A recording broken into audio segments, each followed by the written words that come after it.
Well, good morning, food friends. It's Kevin. Hey, good morning. Looks like you are still in your pajamas. I'm Ralph. I'm behind the camera. We are lounging around on this really beautiful August morning here at the cottage, and we're in full swing almost with harvest time, and there are certain crops in Michigan that are really coming in strong right now. Sweet corn is one. The other is beautiful Michigan blueberries. We have some of the best blueberries, cherries, sweet corn, so many great things in this wonderful state. And these are beauties, and we've been, of course, who really loves blueberries? Me? That guy right Yes. there. He is a blueberry fanatic. So we're going to make a blueberry breakfast cake. Ooh. Okay? And I'm going to use up some of these wonderful local blueberries, and it's a fairly easy recipe. And good, we like easy. So, we're going to start. We have our oven preheating to 350 degrees, and we are going to put things together using our Sunbeam Mixmaster here. This is a model 12C. And I know we have Ralph viewers out there who are Sunbeam fans and aficionados when it comes to Mixmasters. Looks like a ray gun from the science fiction movies of the 50s. Flash Gordon, right? Yeah. Cool. This is a chrome model, and it's really a beautiful machine. And of course, I think most people are familiar with Mixmasters, but take a closer look at this, Ralph. You've got Sunbeam Mixmaster here. On the side, here's your dial, which takes you from off all the way up to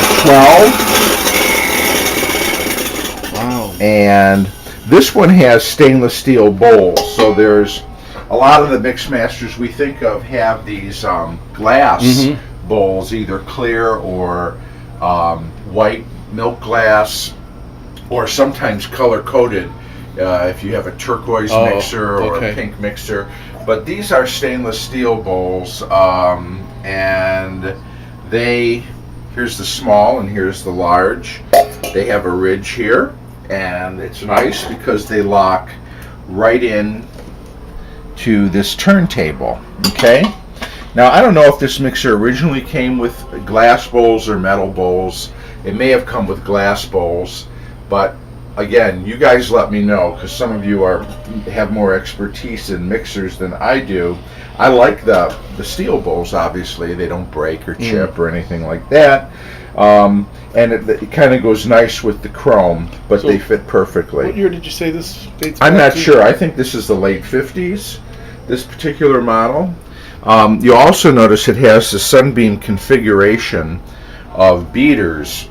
This one is sort of tapered, and this one is square, but this one is tapered because it hugs the side of the bowl perfectly. See that? Yeah. And the bowl spins from the motion of the beaters. The beaters kind of grab the bowl at the bottom, and as the beaters turn, the bowl turns. Is it also unusual to have the mechanism at the back here where you turn it on and off? Yes, most of the Mixmasters all had of this era. Had this. Now, on other mixers of the time, Hamilton Beach, Westinghouse, General Electric, the controls might have been up front or on top, or they all had them a little bit different. And the other thing back here, Ralph, I'll show you. If you come in the back of the mixer here, you'll see it says large and small, and this depends on which bowl you're using. Okay, so that the mix, you'll see when I turn this to large, it moves the mixer over, and that way. Oh, do that again. Here, small, large. Oh, so it actually physically moves the mixer. Moves the mixer so that the mixer the beaters will hug the side of the bowl. Okay. All right, so this is little tour. Late 50s. Sunbeam Mixmaster that doubles 12C doubles as an industrial hair dryer, hair blowers. Okay. So, anyways, it's a good mixer, And this one I leave up here because I really enjoy using this. It's a workhorse. Yeah, it is a workhorse. And when I stood over there to get a better shot, I could feel the oven was on, so it's preheating, obviously. Yes, 350 degrees if I didn't already mention. Okay. Okay, so now we're going to get started with our cake. I've got a stick of butter here, okay? And it has been out softening. You know, if you want your butter to soften up, come to room temperature quicker, when you take it out of the wrapper and cut it up, because the more parts of the butter that's exposed to the air, obviously, warm up quicker. The quicker it'll warm up. So we've got a stick of butter we're going to put in there. I've got 3/4 of a cup plus 1 tablespoon of sugar. Okay? 3/4 of a cup plus 1 tablespoon. Yeah, so just a little more than a tablespoon of sugar. And then I've got here 2 teaspoons of fresh lemon zest. Ooh. Okay, so that's when you're zesting a lemon, and I have what they call a microplane, which, you know, you might have had one of these in your woodshop class. But Deplane, microplane. The microplane. This is great. You don't have to have one of these. There are other ways to grate lemon zest. But when you're grating lemon or orange or lime or any citrus, you just want that outer part, not the inner white. Right. The outer part has the oils, the flavor, and that's what you're going Smell for. how concentrated that is. Okay. It's like super lemony. So okay? that's to brighten up the. It doesn't necessarily impart a lemon flavor, or No. does it? You get a little bit of lemon flavor, but it will help brighten it up. But like if you're making a lemon cake, you would even put more than that in there, because you'd want that lemon flavor. Anyways, we got 2 teaspoons of the lemon zest. So I'm going to cream this together in our Sunbeam here, and we just want to get this to the point, let's say, of light and fluffy. Okay. So we're gonna. Can you smell the butter? Yes. So That's unsalted butter, by the way, okay. folks. Oh yeah, now I'm definitely smelling it. So Buttery, I'm yummy. going to call this light and fluffy here, Ralph. Show our friends how that looks. So it's the integrated sugar and butter and lemon zest. Lemon zest. Yeah. So here's what we're going to do. We're going to add 1 egg. And by the way, the egg is also, everything's at room temperature, okay, including the egg. All right, we're going to add an egg, and then we're going to add 1 teaspoon of vanilla. Okay. All right, and then we're going to incorporate that. There we go. Vanilla is another one of those subtle baking flavors that just kind of enhances the overall product, finished product. Yep. Okay. So let's get that in there. We scrape as we go. Make Yep. sure that everything's incorporated nicely. Right? Right. And now you can smell the vanilla. Yes. Okay. Now, is this your own invention or something your grandma used to make? Because I know you got a lot of your inspiration in the kitchen from your mom and your grandmother. Yeah, this actually is a really old recipe. I know my mom made this a couple of times. My mom also loved fresh blueberries. Yeah. But I mean, who doesn't? We had a lot in common. So yes, she did. All right. So this is our flour. This is 1 3/4 cups of all-purpose flour. Got it. Okay. To that, we're going to add a 1/2 teaspoon of salt.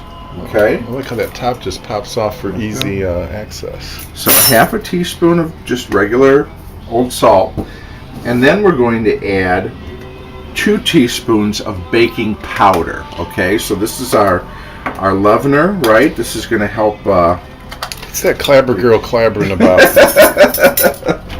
It's going to help our cake rise. That's an old brand, isn't it? Yeah, it's been around for a long time. As a matter of fact, most of the baking powder brands are old because baking powder's been around for a long time, Yeah. and they're all, give or take, about the same. Okay, so we're gonna just whisk this together to make sure our dry ingredients are incorporated. I like that bowl. It matches your. You like that? The red and white. Yeah, well, that was a gift, actually. The whole red and white kitchen that people seem to love when we film in here. Now, over here, Ralph, I've got 1/2 cup of buttermilk. Okay? Also at room temperature. And this is 1/4 cup of flour. So the recipe calls for 2 cups of flour. We had 1 3/4 cups in this bowl. Okay. 1/4 in this bowl. Okay, keep them separate. Well, here's why. Because in this bowl, we're going to add the blueberries. Okay, so the smaller amount gets the blueberries. And we're going to just toss the blueberries around in this flour. And you say, well, why would you do that? Yeah, why would you do that? Because coating the blueberries with flour will help them not sink to the bottom of the pan. Oh. So they say. But I think it does help. So if you're ever doing, adding any kind of fruit like this, or dates or whatever, into a cake, and you want them sort of suspended a little bit and not at the bottom, give them a good coating in flour. All right? All right. All right. So now what I'm going to do is I'm going to turn my mixer on here, and we are going to add alternately the dry ingredients and the buttermilk, okay? Okay. So we're going to put a little of our flour mix in, get that incorporated. I'm going to put in a little of that nice thick buttermilk, and the scraping. I remember being little and thinking, gosh, I love butter and I love milk. Why wouldn't I love buttermilk? Until I tasted it. Yes, it's not really that buttery, is it? It's like a sour milk, isn't it? I can't remember. I haven't tasted it in so long. By the way, if you don't have buttermilk, you can make a sour milk. So to 1 cup of regular milk, you would add a tablespoon of either lemon juice or white vinegar, and let it stand for about 5 minutes. Oh, that's all? Okay. And that would sour it enough to Yep. act as a buttermilk would. Okay. So I'm adding here more buttermilk. All right, I'm just going to keep alternating my flour and buttermilk until it's all incorporated. Okay, then we'll we'll come back. Okay. Sounds good.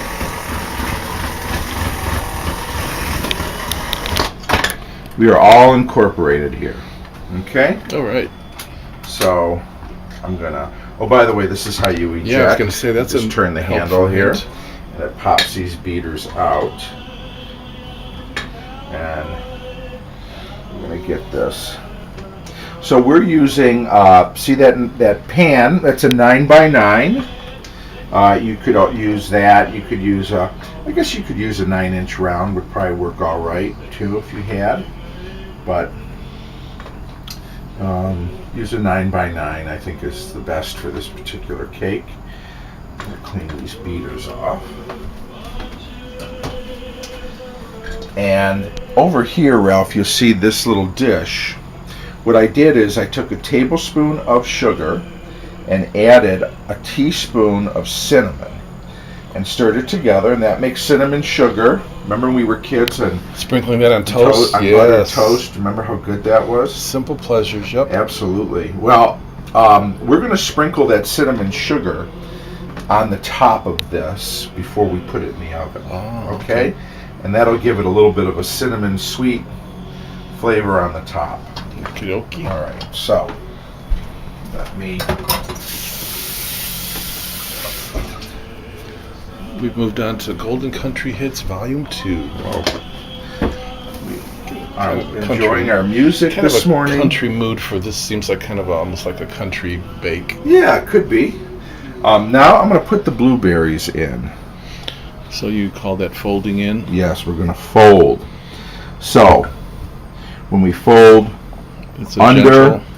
over, and see how we're turning the bowl as we go? Turn carefully, you're slowly, scooping. gently. So a lot of times you're doing this with egg whites, doing things that are gentle or fragile. Fragile because in this case, the blueberries. it's the blueberries because they'll easily smush. We don't want purple juice all over the place. I think that's pretty good. This ain't no smush cake. So, All right, we're going to get our pan together. You could grease this with butter or nonstick spray. I'm going to use the spray, and this is a baking spray that also has flour incorporated in it. Mr. Okay? Step Saver. Yeah. So let's turn this out. All right. Into our pan here. It's a thick batter. Looks like you're making a big, giant chocolate chip cookie. Maybe that'll be our next of the blueberries? episode. Yeah, that would be good, wouldn't it? I mean, if you didn't know better, you might think those are big chocolate chips. All right. Let's get this all in the pan here, and of course we want to smooth it out.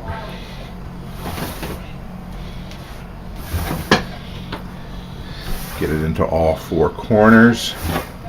So if you were doing this in a round, would it be pretty much the same? You just make sure that it gets all evenly distributed? Yeah, all evenly distributed. Just try to get it, Again, I love how you know when something is homemade, because it's not factory perfect, like something you would buy, say, in the supermarket. I actually love the little imperfections and like the lumpy gravy, unsymmetrical shapes that you do when you home cook something, or home bake in this case. Okay, so there's our batter. Now we're going to sprinkle with our cinnamon sugar, just on the top. This is an easy recipe, I think. Yeah. And again, this will add us a little extra sweetness. Although I don't know if you tried those blueberries; they are nice and sweet.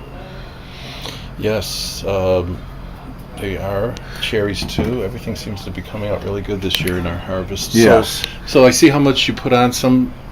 Again, that was a tablespoon of sugar, and it mixed with a teaspoon of cinnamon. Okay, so that'll give like a nice little topping coating. In a 350-degree oven, 35 to 45 minutes. We'll check it at 35 and see how it's doing. So Ralph, I'm going to shut the oven off here. I checked it at 35 and I let it go another 5 minutes, so it's been in for like 40. Okay. Did you give it the toothpick test? I gave it the toothpick test. It'll be... Oh, and wow. now I'm going to give it the spring test, what I call spring test, because... Kitchen smells wonderful. Doesn't it? It smells cinnamon, it smells buttery. It smells blueberry. Come here, Ralph. What I'm going to do is see how it springs back when you press it. To me, that's doneness. So if it sunk in and stayed sunk, that'd be bad. So, okay. We're going to just take this over here and let it cool. Unfortunately, we can't cut into it. Yeah, you can. You know what would cool it off? Just put some ice cream on top. Well, you know what? You were absolutely right. That certainly would cool it off. We have vanilla ice cream in the refrigerator. But we'll let it cool. We're going to let this cool. You can see how some of the blueberries have, opened up a little bit as they cooked. But look at the side. See how the blueberries are nicely distributed throughout the cake? Remember we rolled those blueberries in flour so that they all didn't sink to the bottom. They stayed suspended in the batter. Got it. Yeah. So you'll have a blueberry delight in every bite. Okay. I like how the swirliness of it too, like you were saying, it's kind of might be thought of as imperfections, but it gives it that totally homemade kind of look and feel. Yeah. And boy, you're going to love the smell of this when you guys try it at home. Yeah, so you could let this cool 15, 20 minutes, a half an hour, and it would be warm, and of course delicious served warm, but it'll be delicious whenever you get to it. I think we better come back when it's cool and take a bite. Yeah. So anyways, we'll... for the camera. Yeah. We're going to leave that do its thing, and then we'll come on back and try it. We'll be remembering our dear Glenn Campbell, who passed away recently, and we loved his music. Leading up to that with our other country selections. Yeah, great this artist. episode. Okay, Ralph. Well, it's really completely cooled, I would say. Yeah, you can tell because Kevin's no longer in his PJs. And he didn't go out shopping like that. No, we ran a bunch of errands, so we're coming back, and I'm just going to... Try a little corner. Yeah, I'm just going to... But, you know, it didn't stick at all. So let's try this corner. So did you do that trick where you run the knife around the whole thing? Or well, sort of? Here we go. And that's just that? to That's make sure that's just a good way to... All right, now, let me see. I'm going to use a fork here to want to get under it without tearing the cake. Here we go. It's holding together pretty well, wouldn't you say? I'd say very well. Okay. Look at that. So, nice and brown, buttery brown. Let's see you can see the crumb here. See that? Yeah. It's just like a nice coffee cake. So it's a blueberry morning coffee cake. Oh. Come out good? Excellent. Buttery. Of course, you have the nice blueberries. The sugar on the top gave it a little crunch. And it is just a delight. Look at those blueberries. It actually is almost like a blueberry muffin. Yeah. It is very reminiscent of that to me. But more in a cake. Mm-hmm. Because sometimes a muffin's just not enough. And but very nice. Very happy about how this came out. So here it is, folks. Our blueberry breakfast cake, although I recommend eating it any time of day or night. And a great way to use the fresh and beautiful sweet Michigan blueberries, or wherever you get blueberries them from. grown in your area, in a really great way that's sure to please. The harvest of blueberries put to good use. Yep. So thanks so much for being a part of this one. We had a great time baking this blueberry cake. Hope you had a great time being with us. I know I did. And we'll see you next time right here on Cavalcade of Food. Bye, everybody. Bye.